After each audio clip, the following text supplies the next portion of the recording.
Hello, hello, Mariam. Hello. Welcome, welcome. We have caught up a bit before the start of this episode. So, welcome to the episode number 40, actually. And we're actually today going to be exploring a topic that we both don't know where it's going to lead, but that's the beauty of Mm. weaving through exchanging soulfully and openly, right? And we thought about talking about intimacy. So, how does that translate? What is actually intimacy? How does that show up for us? So we'll see where that goes, and we'll see if there will be a follow-up episode regarding that because it can be very big. It can be very connecting to all types of different layers of relationships. But yeah, let's just start a bit about that and see where that leads. I think you wanted me to start for this time and see where would I come up with that. Yes, Cannot wait to sure. hear a bit You and can rebound on start. that. Thank you. Um, so what is intimacy, right? I think intimacy shows up in a different relationship. So an intimacy has to come from a relationship of some sort. I think that intimacy would have to concern two people. Scratch that. I think intimacy can be with yourself as well. Yeah. Mm. So it's a relationship towards one to another, but in this case, it could be towards you and yourself. So there is a Mm. relationship coming in. So you can find relationship with yourself, relationship with a romantic partner, relationship with a member of your family, a relationship with your work. So all kinds of relationship, there will be a layer and a possibility of intimacy happening. Often we think that intimacy will come up only during your romantic relationship because that's where you think you can feel close or be physically close and have a bonding of some sort, right? I think for me, intimacy shows up as a form of a bond and trust and mutual trust and confidence in the other. I think intimacy will show up in physical way, mental, so everything that is a form of connection. So you can talk about the mental connection, a spiritual connection like I had with you, right? We can talk about physical connection, as we just said it, and we can talk, maybe there's other that's going to show up and I cannot wait to see about for you. But also mental, we said soul connection, physical connection. Those I guess would be the three that I see for most of the time because it's like mind, Mm. body, spirit, physical, mind, soul, spirit, right? And then from those each categories, I think there would be different ways it would show up. The Mm. physical connection, let's say the physical intimacy. So physical intimacy, for example, would not have to show up just for sex or with a form of closeness. It can only be as simple as holding hands, cuddling. It can also be in a platonic relationship, a hug, a deep sense feeling of hug, of mutual giving love, right? I think that intimacy when it's a true and healthy intimacy, because some people can think that they have some form of intimacy, but that can be related much more to a form of dependency as well or codependency. So at this point, does your intimacy feels really balancing and healthy? That's something to be discussed. But I think that true sense of intimacy that is healthy and balanced is a way of giving love and receiving love. So it's a two-way street. As you offer Mm. this intimacy, the other person receive it. You cannot have a true intimacy if it's not received by the other or mutual. So it's going to Mm. show up in different ways of closeness with another person. All right. Hello, hello back. So we got cut off, but we're going to go right back into it. And I wanted to just conclude that intimacy for me, I think that just enhances your relationship. It adds a value and a meaning to it because you truly feel more connected in a way. So as I was telling you all of this introduction of the topic, I just realized that I want and would want to attract more intimate relationship in my life, whatever is the area of my life, because it would add more value. But then again, every type of relationship does serve a purpose, but I feel like those are more authentic for me because it allows us to be more vulnerable and more willing to make the relationship work. So I'm going to stop Mm, here. I just touch a bit base of what is relationship, what is intimacy, and how does it show up, in giving few examples. But I cannot wait to see what do you think about it, Mariam. of course. So, um, I can agree to a lot of things that you said. For me, intimacy is also, is, or if I would describe it, I would describe it with really being vulnerable. Vulnerable doesn't mean that you have to share with me your deepest thoughts or traumas or whatever, but you have to have a certain truth in your words and a certain intention in your words that are honest and authentic. And we feel that. So when we create intimacy with a person, doesn't matter if it is friendship, connection, a partner, a romantic partner, we feel because we are still human even if you change your tone, your words, I can feel if your words are true and authentic, or if you want to sell me something that you learned, that you feel like I want to hear, or whatever, you know? So, with you being really honest and vulnerable in that moment, as I feel, for example, we are doing in this chat or in this podcast, um, it creates a bond, it creates a connection, and that leads to intimacy. So, intimacy for me is also definitely not something that can only be um, made through a romantic connection, it can be made through everyone. I also believe that I need, well, we can build this connection with a physical way, a mental way, or a soul connection, as you said. But for all of these, I think we need to be vulnerable and honest and ourselves. So, Mm, um, yeah, so as I said, vulnerability is a very big thing for me. And when it comes to romantic relationships, I think, or when I think about why so many relationships stop working um, after a few years, I think one of the big reasons can be the loss, loss of intimacy, right? And a lot of couples that I saw, um, they gave up very quick because they felt like when there is no intimacy, I don't feel like sharing anymore my thoughts, my feelings with my partner. So the separation gets bigger and bigger and bigger, and we lose ourselves, right? So when we choose instead to come closer again and to make this work, if there, of course, there needs to be other characteristics as well to make the relationship work. But one of the biggest to keep the intimacy in a romantic relationship is really to go back to listen. This is what is going on inside me. This is what I need you to know about me, and this is what I actually need from you to talk to me so that I feel safe with you. Um, and this is vulnerability, good communication. So communication is also intimacy mm, for me.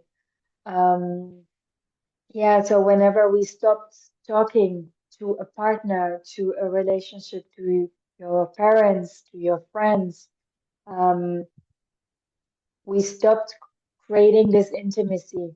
And I think a lot of people try to, when they have a bond with someone, when they care for someone, to talk and to try, because relationships don't fall apart just like this.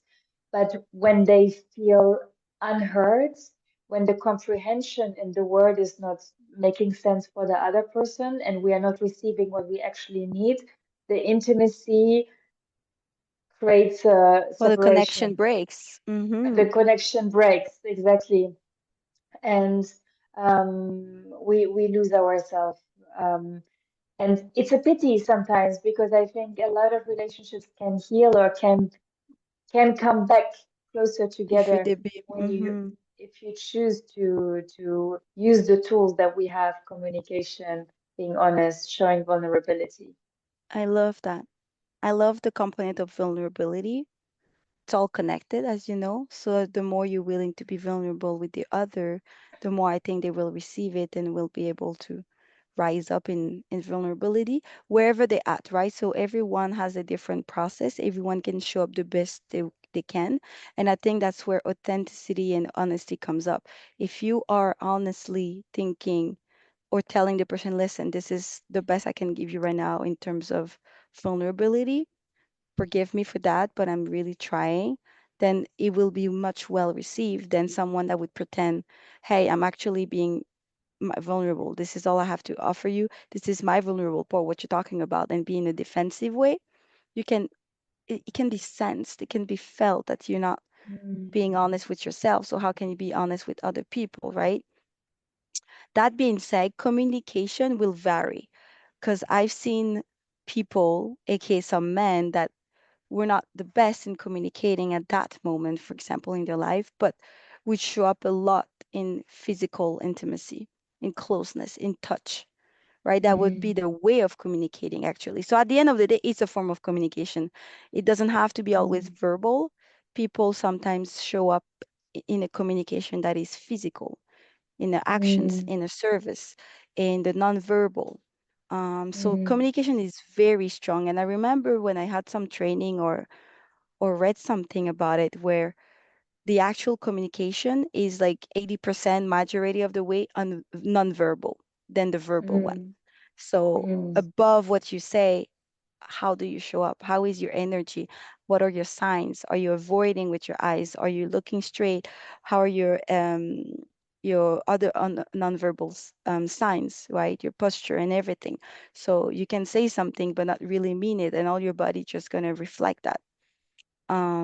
So communication shows up in different ways than just verbal. So I wanted to iterate that, and I feel like that's still a communication form. But definitely, I think that when you lose touch with the connection, that means you lose touch with intimacy. Um, I think that's what adds flavor. I think that's what enhances a relationship and makes it more meaningful is when you're able to be vulnerable. And I want just to mm, bring that forward that I remember posting something about it in the sense that if you're not being intimate with yourself, meaning raising in self awareness, allowing yourself to be vulnerable with yourself, crying if needs to be, um, honoring your emotions. If you're not learning to be able to be intimate with you, sometimes it's much harder to show up intimacy with others. But in the same mm, time, some people only show intimacy with others. That becomes, I think, a dependence. And then having learned first to do it with themselves and expect the other to actually provide for them a mm, fulfilling of their deep needs. So I mm. don't know. I'm putting that out there to reflect on. But I have people around me, members of my family, that I can tell that they haven't been really vulnerable and intimate with themselves. So that affects their relationships. Of course, this I can definitely agree on, and I am confronted with this as well a lot when it comes to family, especially also with our background, immigrant families, etc. And I'm thinking actually about this a lot since I had so much time and freedom to dive deeper into these topics and to take the time to get intimate with myself, with my thoughts, and with my needs. That when I relate this, for example, to a parent, they they didn't have the time because they needed to function in a different way.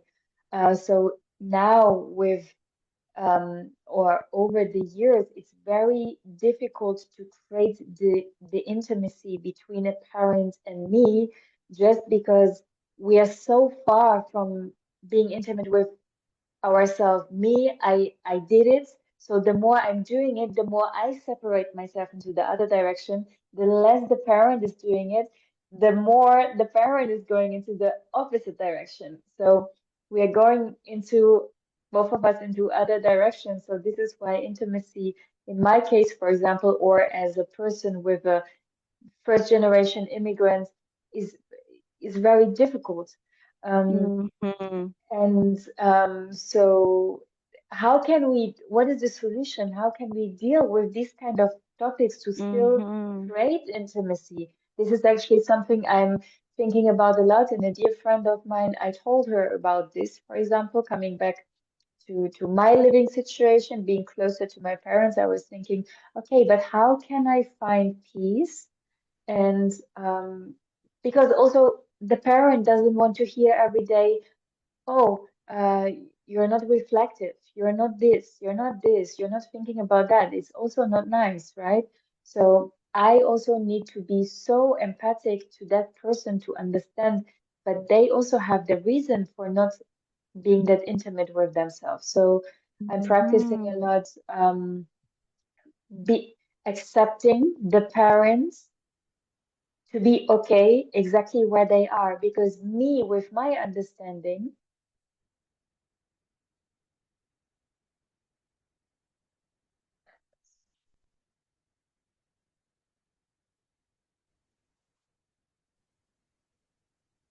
I lost you. Oh, you're back. Yes, I'm Great. back. I am here. Terribly sorry, guys, for the lack of connections on my part.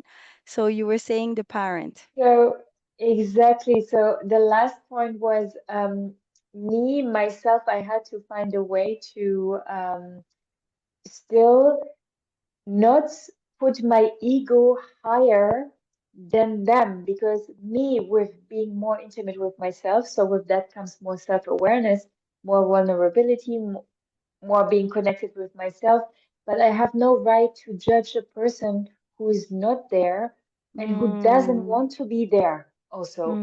So mm, I really needed, or my dear friend who told me this situation from a different perspective, she told me, but what if your parents is actually happy for now to be exactly there?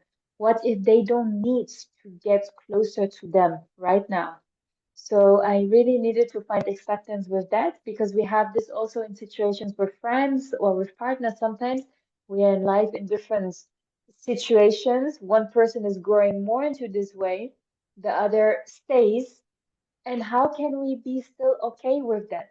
Just by saying, okay, this is okay. You are okay the way you are. But me, I'm choosing to get closer to myself, maybe becoming more intimate with myself.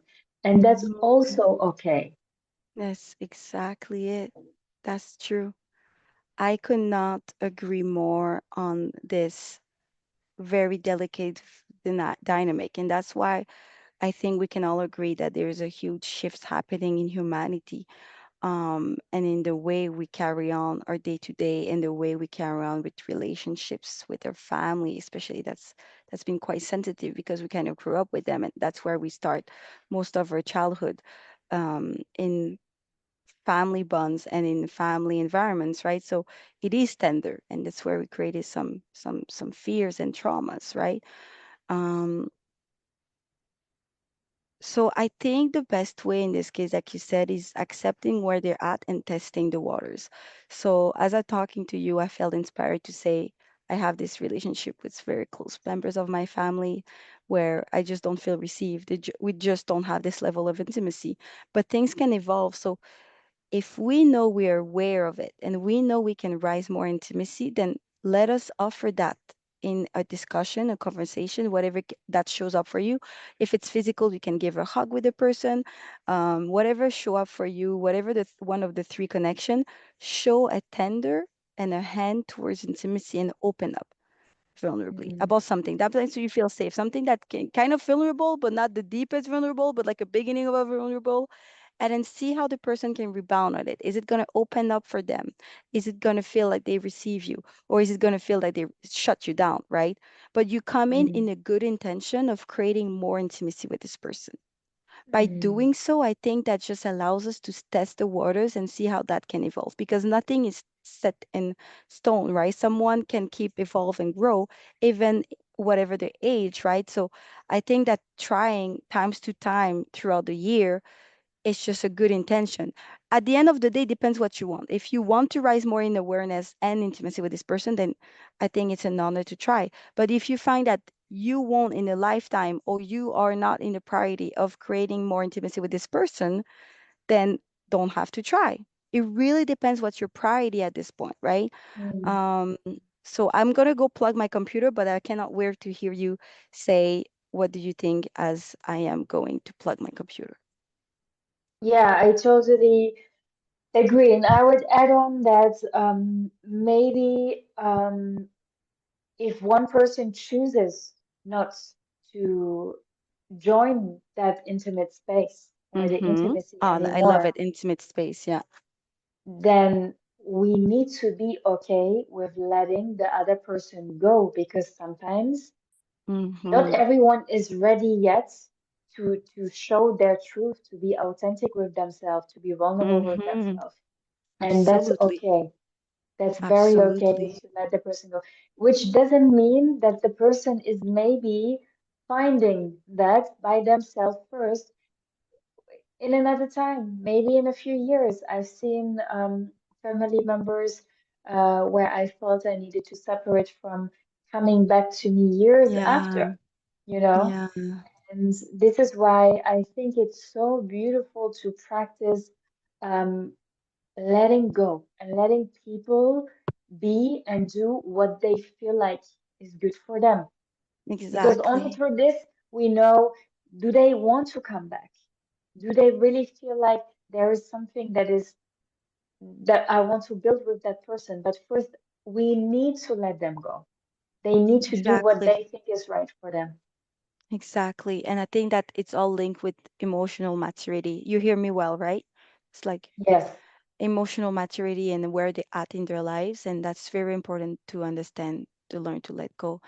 Um, because at the end of the day, what happens is that intimacy can create two things in people: fear and defense. Like, whoa, I don't know how to deal with this shit. Like, that's way too sensitive for Hmm. me. Like, I don't know what to do with it. Bleh. Or Yeah. it can be like an opportunity for the other person to see, wow, this intimacy, or this vulnerability coming forward is so beautiful and touching. I feel like I want to rise in my own vulnerability, Mm. and then they open up and flourish a bit more, just a little bit, because they feel like you were feeling safe to share that with me, so maybe they can feel safe to share that with me in return. So it's all very, like you say, it's not any set in stone, because relationship is complex, right? You're dealing Mm. with another whole being, or with yourself in this case, another with have different perspective, different minds, different soul energy, different, self-awareness, right? So it's so important, like you say, to let go when that happens. So I feel like time is flying, but I feel for me to conclude this is the most important thing you can honor yourself with, is learning to be intimate with yourself. Because how are you going to be able to be more emotional mature? How are you going to be able to understand when someone rejects your intimacy or your willingness to be vulnerable and not take it personal? How are you going to be able to learn to let go when someone is not ready to be intimate with you in return, right? Mm. How are you going to be able to understand what belongs to you and what belongs to others, and rise in a mutual intimacy with love and care, is through your own self awareness. The Mm. best gift you can give yourself is rising in self awareness and vulnerability within, by yourself, helping each other, and understanding that that's what's going to help you feel more confident in your own vulnerability. And that's going to Mm. help you learn how to communicate it better, not just verbally, but non verbally with others. So you can rise in intimacy with others. Mm. So that's the best way you can actually do so. Because otherwise, what happens is that if you start being intimate with someone, if you never really learn to do it with yourself, you can learn a lot. There's nothing wrong with that. What happened is that if the person you grew intimate with growing up and became attached, so you became more and more in touch with this person and you kind of became dependent because this person allowed you to feel vulnerable, feel confident, feel trusting with this person. If this person changes or withdraw or disappear or change or decide to break the relationship, what happens to you? You lose your points of recognition. I don't know how to call that point repère. You lose what you used to have. So you Mm, lose a sense of self. So that's why it's so important to build this intimacy and this knowledge and this mm, identity within. So mm, you can come into an intimate relationship with more awareness and maturity. mm. And I think it's super, it's scary for a lot of people. I think that this is really like a big, big, big, big learning for a lot of people that I met. Yeah. Also, for me, like the hardest job on myself so far was never any physical practice, me as a yoga teacher. It was the slowest practice, like the meditation, sitting in stillness, being okay with your thoughts running through your mind, negative, good thoughts. Sitting in stillness is the most advanced yogi, we say, right? So really creating this intimacy is the hardest job you can do. But once you did it, it also creates so much safety.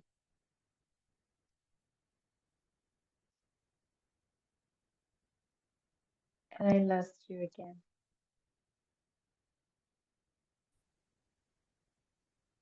Hello. So hello.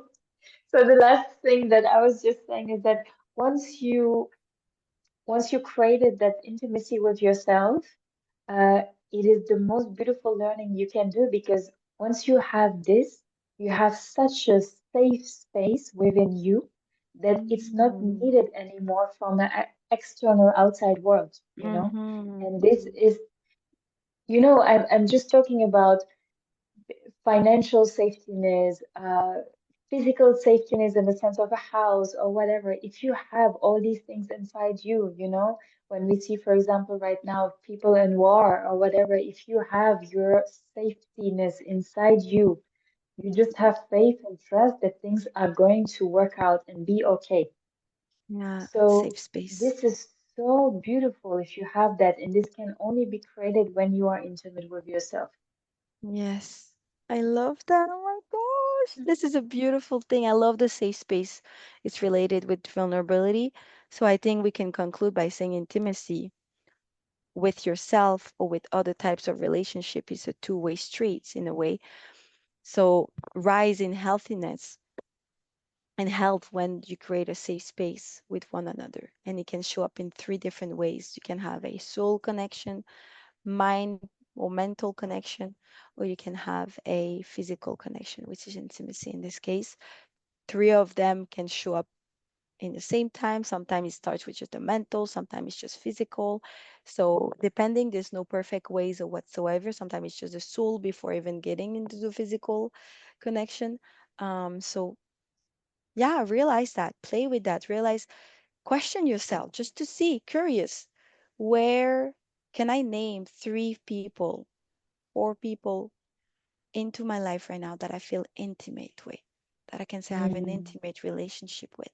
And if so, what category shows up first? Or what mm, are the categories? Have I learned to be intimate with myself? All of those beautiful questions can actually raise even more awareness regarding this mm, topic. But I like the safe space, definitely. Is when you can rise in safe space with another person or mm, with yourself. So important. mm. That was so beautiful, Mariam.